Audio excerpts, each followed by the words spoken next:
Orang itu kalau meyakini bahwasanya dia itu hamba Allah, kita ini manusia, kita ini bukan siapa-siapa.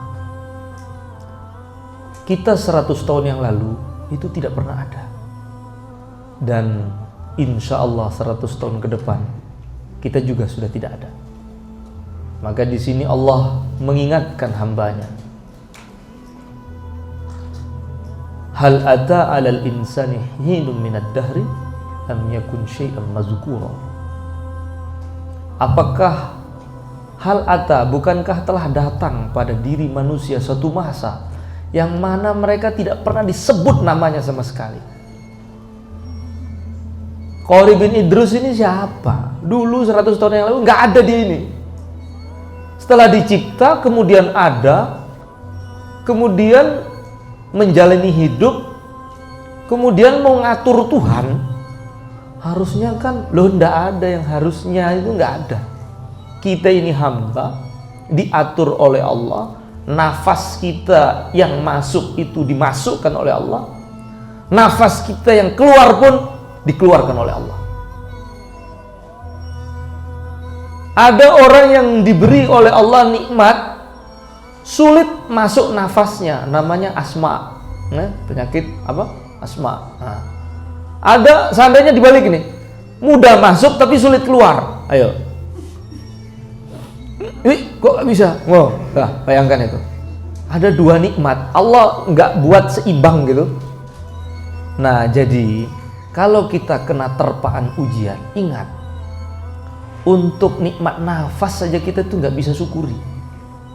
Kok kita mengeluh dengan rencana batal ini nggak jadi, ujian, ya Allah dosa apa saya? Banyak, kok coba apa? Terlalu banyak, nggak usah tanya-tanya begitu.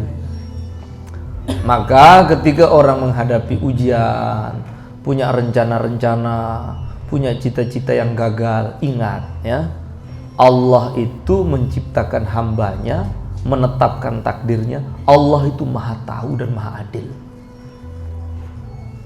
Ada orang ya, duduk di bawah pohon. Dia duduk di bawah pohon, dia lihat, dia duduk di bawah pohon, dia merenung. Dia renung, ternyata matanya tertuju ke pohon semangka. Dia lihat buahnya besar sekali, buah semangka ini. Tapi kenapa dia kok pendek ya? Harusnya kalau buahnya itu besar, pohonnya juga besar. Belum selesai hayalan dia itu, tiba-tiba ada satu butir buah pohon beringin itu jatuh di hidungnya, tuk gitu. Alhamdulillah. Nah, coba seandainya buah pohon beringin ini sebesar semangka, pesek itu bisa mancung ke dalam di hidung nih, rata hidungnya. Allah Subhanahu wa Ta'ala ciptakan alam semesta ini, apapun yang terjadi itu dengan keadilannya, dengan keadilannya. Ingat, Allah itu adil. Kalau kita tidak ingat hal ini, kita mau pasrah dengan keadilan siapa lagi?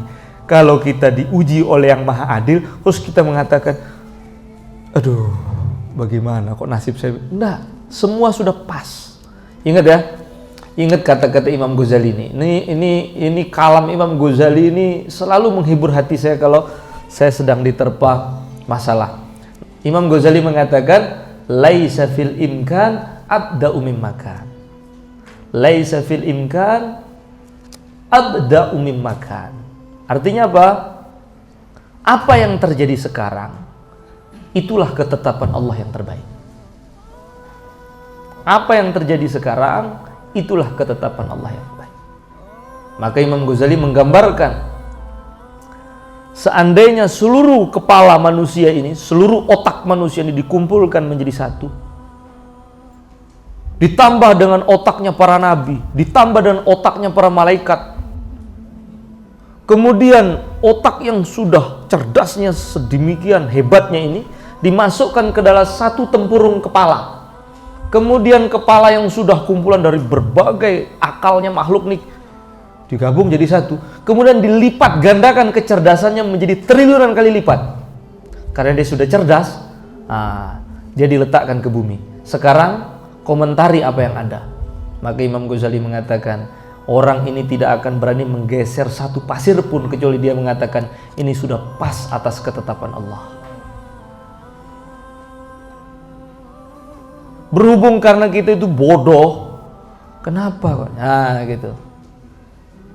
Maka Imam Al-Ghazali dalam kitab yang lain beliau mengatakan, orang yang melihat segala sesuatu, ketetapan-ketetapan Allah, entah berupa takdir atau ketetapan syar'inya, aturan agamanya, itu seperti orang buta masuk ke dalam rumah. Dia menabrak salah satu perabot, perabot, itu pecah. Kemudian bilang begini dia si buta ini, siapa yang naruh perabot ini di sini? Taruh perabot itu di tempatnya. Akhirnya saya tabrak seperti ini. Kira-kira yang punya rumah bilang apa?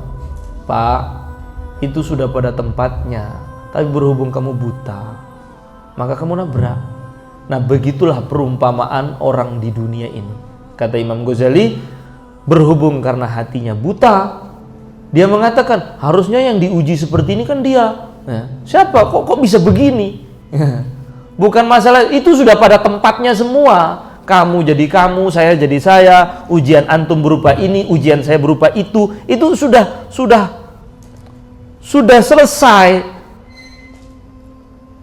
Apa yang terjadi ini begini, film itu kan mesti sesuai dengan skenario, ya. Betul nggak? Kalau ada film tidak sesuai dengan skenario, ini film gagal namanya. Film gagal. Dan pasti ada sutradaranya penentu. Ini jadi lakon ini jadi lakon ini jadi antagonis, ini jadi ini. Lah seperti itu hidup.